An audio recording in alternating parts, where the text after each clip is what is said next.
ये है हमारा लाइपुली ब्रिगेड का कमांडेंट सर और सर ने हमको ये हमारा जत्था का अर्थात राष्ट्रीय एकता जत्था में कैसे जाना है, क्या करना है, कहाँ कहाँ क्या करना है, कहाँ कहाँ कौन सा हाई रैंक ऑफिसर को मीट करना है और क्या करना है हमें, यह सभी बहुत ही अच्छे से समझा दिया है और ऑल द बेस्ट करने के लिए डिब्रूगढ़ एयरपोर्ट में आया था और हम सभी को ऑल द बेस्ट किया। पहले आप सभी को नमस्ते। और आप लोग सभी जानते ही हैं हम लोग कहाँ पर है, क्या करने के लिए आया है।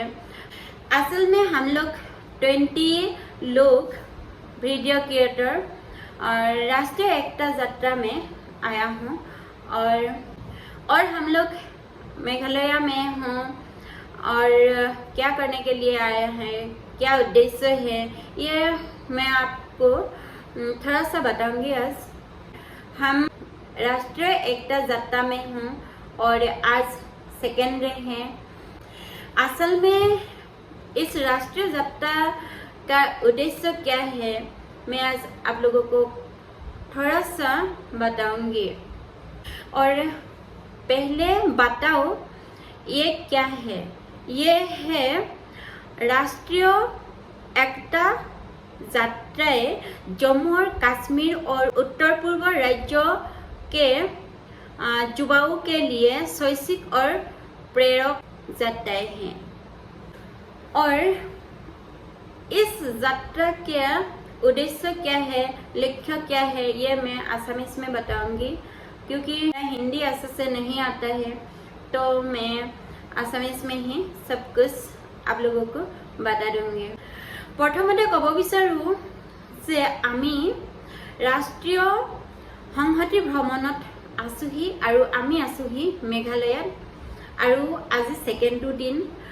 আজি আমি শিলঙলৈ গৈছিলোঁ আৰু আসাম ৰাইফলছৰ হেডকোৱাৰ্টাৰলৈ হেড অফিচলৈ গৈছিলোঁ আৰু তাত আমি কি দেখিলোঁ কি নেদেখিলোঁ আপোনালোকে আমাৰ ভিডিঅ'ৰ পৰাই চাই থাকিব বুলি আশা কৰিছোঁ।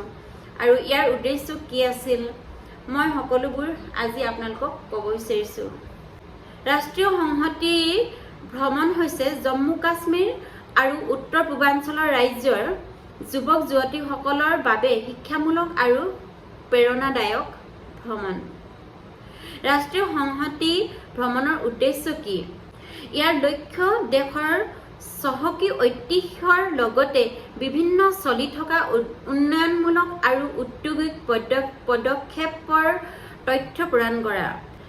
এই পদক্ষেপে তেওঁলোকক বিভিন্ন কেৰিয়াৰ বিকল্পৰ সৈতে পৰিচয় কৰাই দিব আৰু প্ৰখ্যাত ব্যক্তিত্বৰ সৈতে মত বিনিময় কৰিবলৈ সক্ষম কৰিব। পৃষ্ঠভূমি সমগ্ৰ দেশতে জাতীয় ঐক্যৰ মনোভাৱ প্ৰচাৰৰ বাবে ভাৰতীয় সেনাৰ চলি থকা প্ৰচাৰ কাৰ্যসূচীৰ অংশ হিচাপে ৰাষ্ট্ৰীয় একতা যাত্ৰা আৰম্ভ কৰা হৈছে।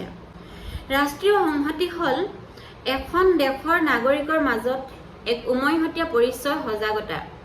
ইয়াৰ অৰ্থ হ'ল ব্যক্তিসকল যদিও বিভিন্ন সম্প্ৰদায়ৰ জাতি ধৰ্ম সংস্কৃতি আৰু অঞ্চলৰ আৰু বেলেগ বেলেগ ভাষা কয় তথাপিও সকলোৱে এই কথাটো স্বীকাৰ কৰে যে তেওঁলোক এক।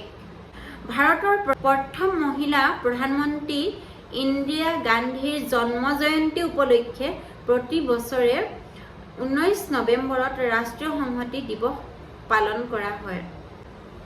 আৰু এই ৰাষ্ট্ৰীয় সংহতি হ'ল এখন দেশৰ নাগৰিকৰ মাজত এক উমৈহতীয়া পৰিচয় সজাগতা।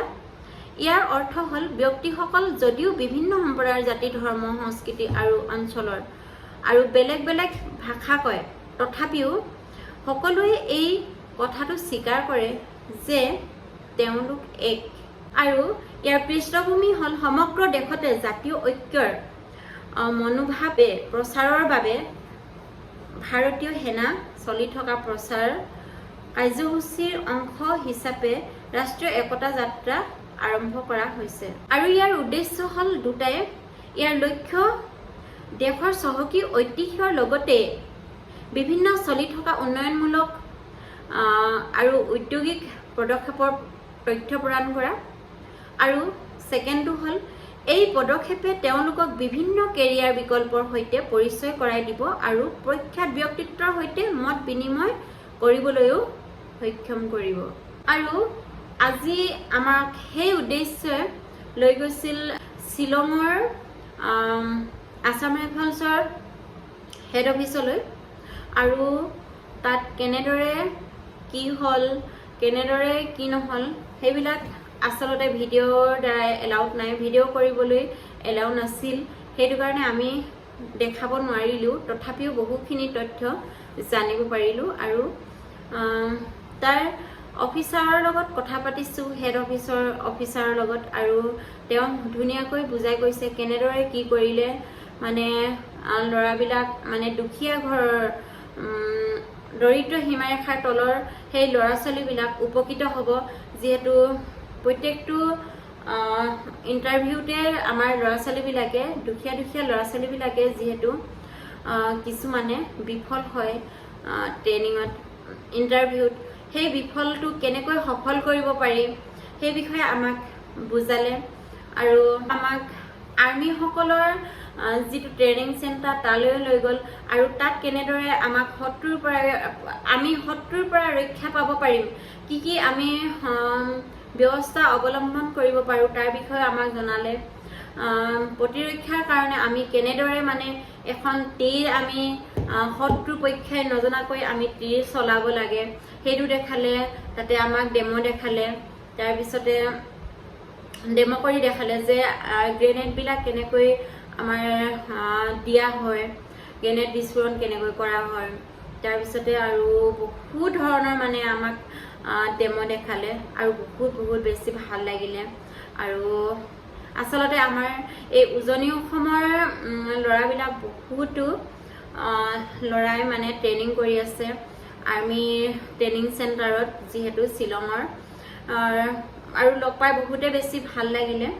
আৰু এটা কথা বহুত বেছি ভাল খবৰ আছে আপোনালোকলৈ, কাৰণ আমাৰ কামাণ্ডো যিবিলাক পুলিচৰ কামাণ্ডো এতিয়া নতুনকৈ পাইছে, প্ৰায় 2 মাহমান হৈছে ট্ৰেইনিং কৰি থকা, তেওঁলোকক আচলতে আৰ্মিৰ য'ত ট্ৰেইনিং কৰায় তাতে মানে এটা সুযোগ দিছে ট্ৰেইনিংটো কৰিবলৈ। সেই কামাণ্ডোবিলাকক মানে আৰ্মিৰ য'ত ট্ৰেইনিং কৰে তাতে মানে ট্ৰেইনিং কৰোৱা হৈছে। আৰু এইবাৰ আমাৰ সেই কামাণ্ডোখিনি আৰ্মিৰ একে সমানে অভিজ্ঞতা থাকিব আৰু বহুত সুন্দৰকৈ আচলতে ট্ৰেইনিং কৰি আছে। তো আমাৰ অসমৰ সন্মানীয় মুখ্যমন্ত্ৰী হেমন্ত বিশ্ব শৰ্মা দেৱে মানে ৰিকুৱেষ্ট কৰিলে বোলে যে আমাৰ এই নতুনকৈ মানে পোৱা যিবিলাক কামাণ্ডো আছে সেই কামাণ্ডোবিলাকক মানে আৰ্মিৰ য'ত ট্ৰেইনিং কৰা হয় তাতেই ট্ৰেইনিং কৰিব মানে সুযোগ দিয়া হওক বুলি, তেতিয়াহে আমাৰ এই ল'ৰাবিলাকে মানে তাতে সুযোগ পাইছে, আৰ্মিৰ য'ত ট্ৰেইনিং কৰে তাতে ট্ৰেইনিং কৰিবলৈ পাইছে কামাণ্ডোবিলাকে। তো বহুত বেছি ভাল লাগিল শুনি আৰু আশা কৰিছোঁ আমাৰ এই দেশ ৰক্ষা কৰা কামাণ্ডোবিলাকে আৰ্মিৰ দৰেই কাম কৰিব আৰু দেশখন ৰক্ষা কৰিব। চ' ইণ্ডিয়ান আৰ্মিয়ে ইমানখিনি কৰিছে আমাৰ কাৰণে, দেশৰ কাৰণে, তো চেষ্টা কৰিছোঁ কিবা এটা হ'লেও আপোনালোকক ইনফৰমেশ্যন দিবলৈ। তো ধন্যবাদ জনাইছোঁ ইণ্ডিয়ান আৰ্মিসকললৈ যিটো আমাক এনেকৈ সুবিধাটো দিয়াৰ বাবে। আৰু এটা কথা, ৰাষ্ট্ৰীয় সংহতি দিৱস বুলি এটা দিন পালন কৰা হয়, এটা নিৰ্দিষ্ট দিন। সেই দিনটোত ভাৰতৰ প্ৰথম প্ৰধানমন্ত্ৰী ইন্দিৰা গান্ধীৰ জন্ম জয়ন্তী উপলক্ষে প্ৰতি বছৰে 19 নৱেম্বৰত ৰাষ্ট্ৰীয় সংহতি দিৱস হিচাপে পালন কৰা হয়। ভাৰতৰ প্ৰথম মহিলা প্ৰধানমন্ত্ৰী আন একো নহয়, মানে আমাৰ সমাজৰ বহুখিনি মানুহে আচলতে বুজি পোৱা নাই ৰাষ্ট্ৰীয় সংহতি দিৱস মানে কি, সেইটো বুজি পোৱা নাই। সেয়ে মই অকণমান বুজাবলৈ চেষ্টা কৰিলোঁ আপোনালোকক। ৰাষ্ট্ৰীয় সংহতি দিৱসনো কি, ৰাষ্ট্ৰীয় সংহতি যাত্ৰা মানে কি উদ্দেশ্য, কি লক্ষ্য, সেইটো আমাৰ ৰাইজে আচলতে বহুতে গম পোৱা নাই। সেয়েহে অকণমান বুজাবলৈ চেষ্টা কৰিলোঁ আমাক কিয় লৈ আহিছে ইয়াত আৰু ইয়াৰ উদ্দেশ্য লক্ষ্য কি তাকে জনাবলৈ চেষ্টা কৰিলোঁ আৰু লগতে এটা কথা ক'বই লাগিব এই ৰাষ্ট্ৰীয় সংহতি ভ্ৰমণৰ পৰাই আমি ইমানখিনি আগবাঢ়িবলৈ সক্ষম হৈছোঁ নেদেখা জেগা দেখিবলৈ সুযোগ পাইছোঁ আৰু তেনেদৰে এই ৰাষ্ট্ৰীয় সংহতি ভ্ৰমণটো দীৰ্ঘায়ু কামনা কৰিলোঁ সকলোৰে বাবে শুভ হওক আৰু ইয়াৰ পৰা ভাল বাৰ্তা কঢ়িয়াই আনক সমাজলৈ আৰু সমাজে ইয়াৰ পৰা দুটা কথা শিকক তো ইয়াকে কামনা কৰিলোঁ ধন্যবাদ